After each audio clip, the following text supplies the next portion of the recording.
Ladies and gentlemen, please welcome the next president of the United States, President Donald J.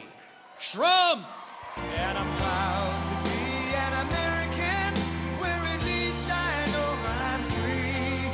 And I won't forget the men who died, who gave that right to me. And I gladly stand up next to you and defend her still today.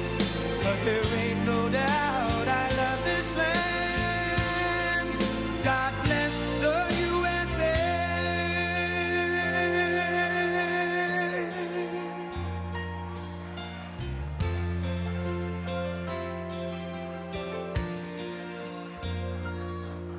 From the lakes of Minnesota to the hills of Tennessee, across the plains of Texas, from sea to shining sea, from Detroit down to Houston and New York to LA, where there's pride in every American heart, and it's time we stand and say that I'm proud to be an American, where at least I know I'm free. And I won't forget the men who died, who gave that right to me. And I gladly stand up next to you and defend her still today. 'Cause there ain't no doubt I love this land. God bless the USA.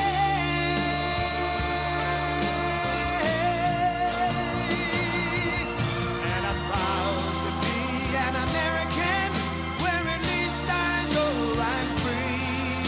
And I won't forget the men who died, who gave that right to me. And I gladly stand up next to you and defend her still today. 'Cause there ain't no doubt I love this land. God bless the USA.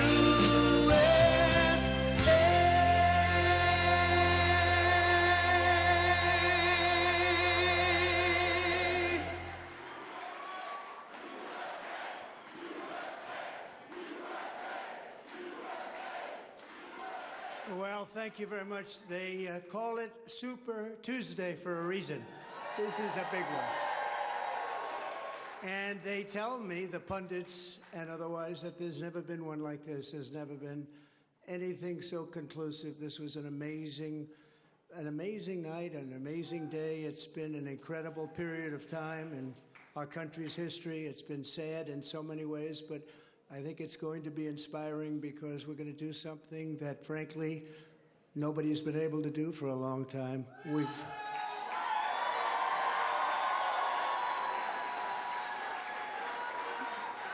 We've watched our country take a great beating over the last 3 years, and nobody thought a thing like this would be possible. We wouldn't have Russia attacking Ukraine. We wouldn't have Israel being attacked. Iran, as you know, was broke. When I was running things, they were broke. They didn't have money for Hamas. They didn't have money for Hezbollah. We had no inflation. Inflation is destroying the middle class. It's destroying everything. Inflation, if you look back over the history, hundreds of years back, inflation is called a country buster. And that's what it's doing to our country. What's happened with inflation has been unbelievable. A lot of people say, a lot of experts have said the stock market's the only thing that's doing well, and that's doing well because our poll numbers are so much higher than Joe Biden's.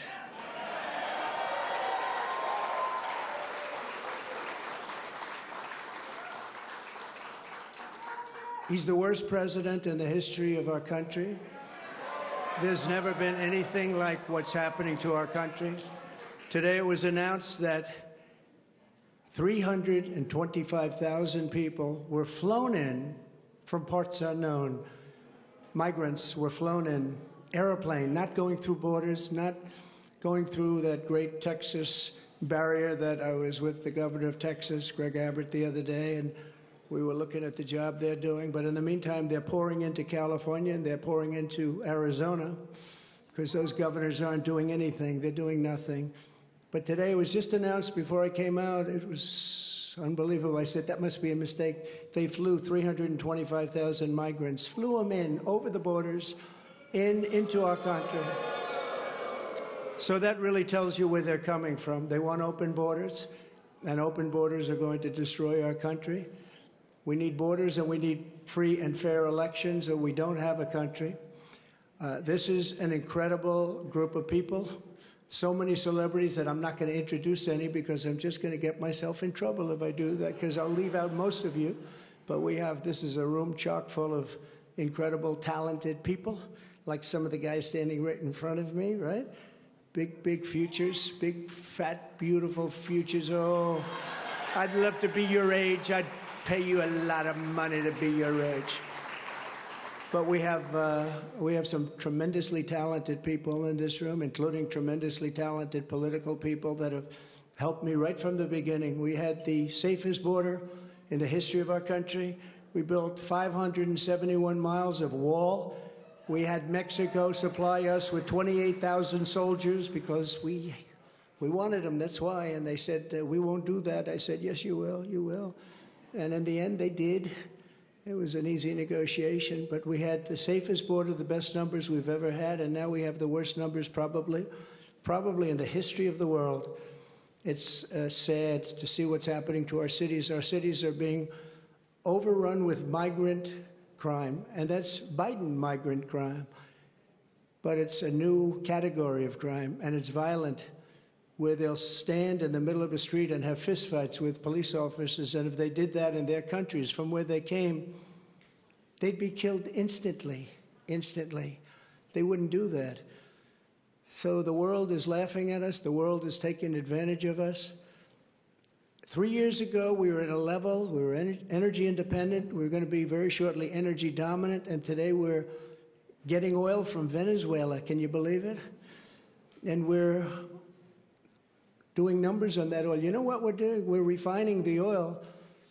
We have our refinery for that oil. It's really, I call it tar. It's not oil. It's terrible. We have real stuff.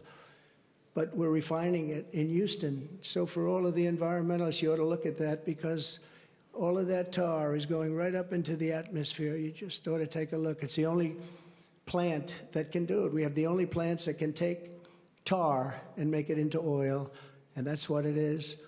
It's a shame. But we were energy independent. We were going to be energy dominant. We were going to be supplying oil to Europe, all over the world. And then a tragic thing happened during the election. It was a tragedy, because you wouldn't have, think of it, all of the problems that you have today, I don't think you would have had any of them. You'd only have success. And that's what's ultimately going to unify this country and unify this party. We have a great Republican Party with tremendous talent. And we want to have unity, and we're going to have unity, and it's going to happen very quickly.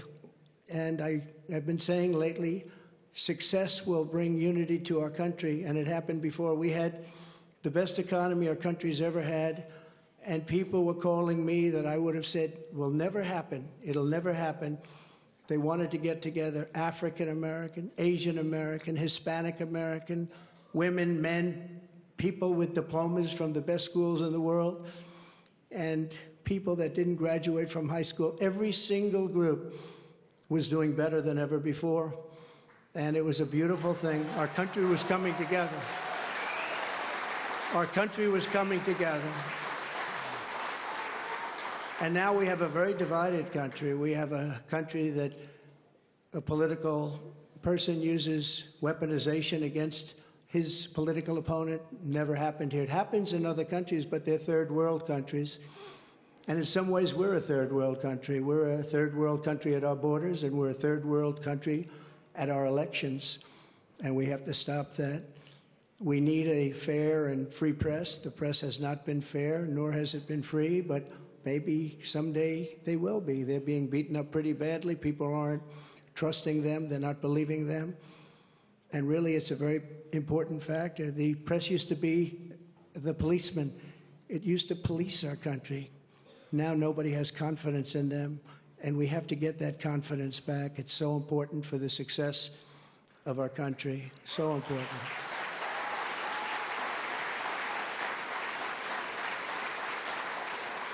So this has been a day that we've been waiting for. I want to thank my family for being here. It's a great family. I have a great family.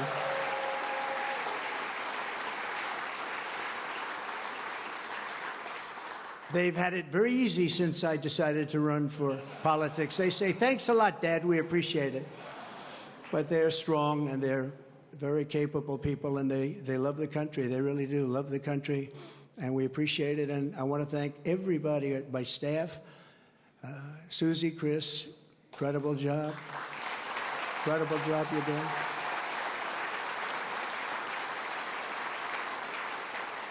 I read an article yesterday where it said this is one of the finest run campaigns that anybody has ever seen. That's pretty good, right? That's pretty good. It's really a statement. And we have no choice, because November 5th, it's right around the corner, November 5th is going to go down as the single most important day in the history of our country.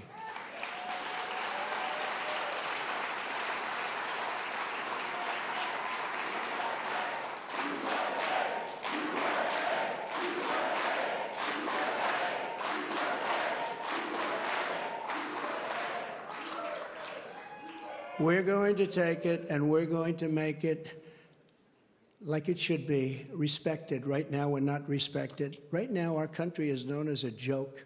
It's a joke. Other leaders who I speak to, other leaders can't believe what happened to us, because 3 years ago, we were the most respected country anywhere in the world by far. We were doing things that nobody could believe. China was paying us billions and billions of dollars. In 25 years, they paid us nothing, zero, not 10 cents. I was getting billions of dollars, and they were happy about it, as happy as you can be. Of course, maybe there's reasons for things having happened, but they were not so happy with certain things, I guess, based on things that took place. But we were getting along with everybody. We were getting along, and we were respected by everybody. We had no wars. Remember when I had the debate with Hillary Clinton? She said, look at him, look at that personality. He's going to cause wars. I said, no, my personality is going to keep us out of wars, and that's what happened.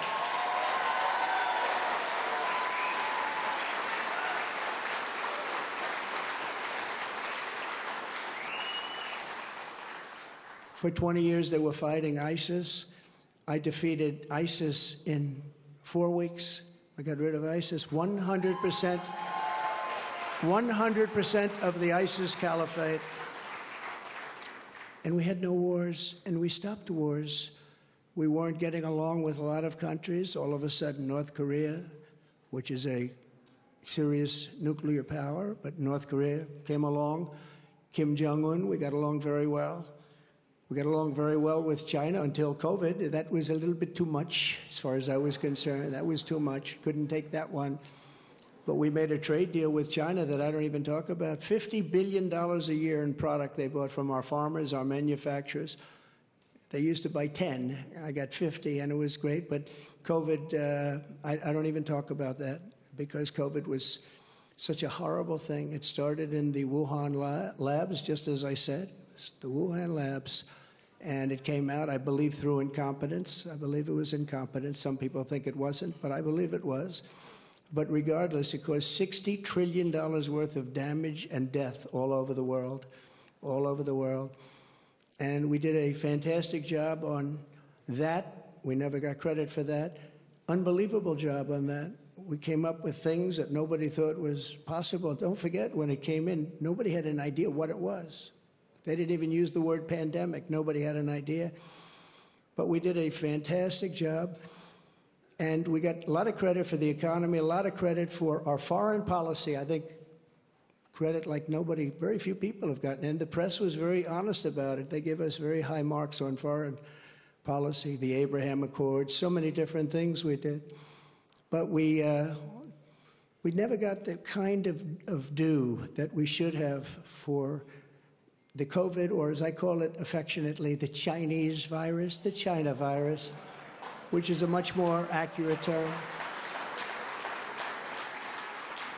And despite that, the stock market, when we turned it over, the stock market was higher than it was prior to COVID coming in. It was an amazing thing. We did an amazing job, and we have so many people that worked on that, so many of the doctors, so many of the scientists that worked with us on that. It was really, really something. But there's never been an administration that had more success in so many different elements. We got the largest tax cuts in history. We have the largest regulation cuts in history. We rebuilt our military. And what happened, we rebuilt our entire military, and beautiful. We had jet fighters that were 53 years old, and we had all brand new jet fighters. And then after this other group of people that didn't know what they were doing, they took over, and we had that horrible surrender in Afghanistan. I call it a surrender. We took the soldiers out first. You know, I dealt with the leaders of the Taliban in Afghanistan. They were the ones that were causing the trouble. The press was very angry because they said, "Why are you calling them?" I said, "Because that's where the problem is." I say oftentimes, they asked Jesse James, "Jesse, why do you rob banks?" He said, "Because that's where the money is." And I said, that's where the problem is with the Taliban. And I spoke to Abdul. He's still the leader. Believe it or not, he's really the leader of Afghanistan, but he's the leader of the Taliban, a rough group. I say, don't ever shoot our soldiers again. Don't ever do it. Very interesting what happened is that, we were having, during the Obama administration, previously, they were shooting a lot of our soldiers. And I let them know, I said, don't ever, ever let that happen. I said in a rather nasty fashion. We don't have to go into it tonight. For 18 months, we lost nobody in Afghanistan. And then we had that horrible, horrible withdrawal where we lost 13 soldiers, 38 horribly wounded, left Americans behind. You know, you have Americans right now still behind. Call them hostages if you like. It was a terrible moment. We left $85 billion worth of brand new, beautiful equipment behind, jets and tanks and everything you couldn't think of, goggles, night goggles. They didn't used to fight. They're good fighters. They didn't used to fight at night, but now they do because they have goggles. They have better goggles than we have. So I just want to tell you that led to a lot of bad things, and now the worst things are happening. The things that are happening now are unthinkable, and they're unthinkable at the border. We have millions of people invading our country. This is an invasion. This is the worst invasion probably. We've never had anything like it. No country has ever had anything like it. The number today could be 15 million people. And they're coming from rough places and dangerous places. And we had that shut down. We had everything going so beautifully. When Joe Biden goes to the beach, because somebody on his staff thinks he looks very good in a bathing suit, until he can't get his feet out of the sand or lift the chair, which weighs about 9 ounces. Joe Biden, if he would have just left everything alone, he could have gone to the beach. He would have had a tremendous success at the border and elsewhere. So we're going to take back our country. We're going to make sure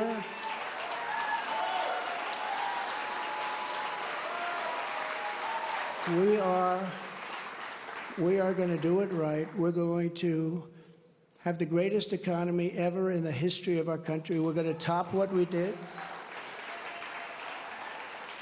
We're going to become an energy center of the world. We were ready to become energy dominant, and they stopped that. They stopped that. But we're going to become energy dominant. We're going to pay off debt. We're going to do things that nobody thought was possible. You know, we hadn't done our second phase of the tax cuts. When we did the tax cuts, the Democrats fought us very hard. And now they say, well, I guess that was pretty good because we took in much more revenues after we cut taxes. And then we did all of those regulation cuts, and people were working, and everybody was happy, and we were all proud of our country. But we're going to win this election because we have no choice. If we lose the election, we're not going to have a country left.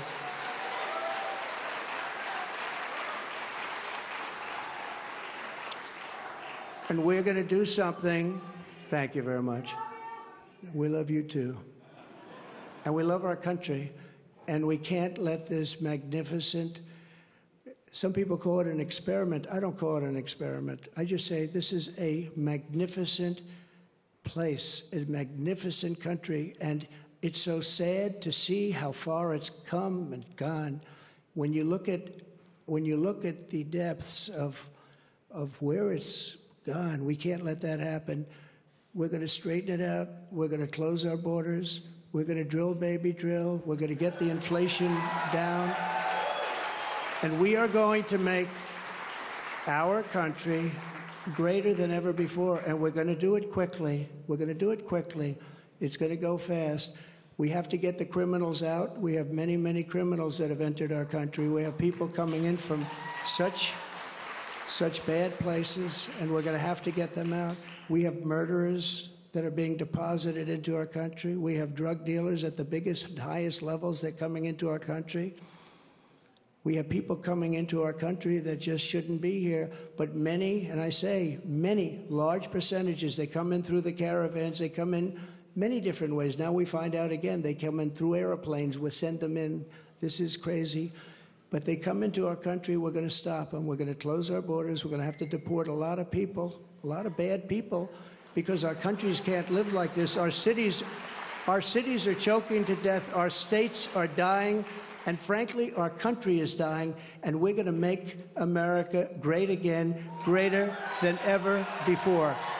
Thank you very much. It's been a big night. Thank you very much. Thank you.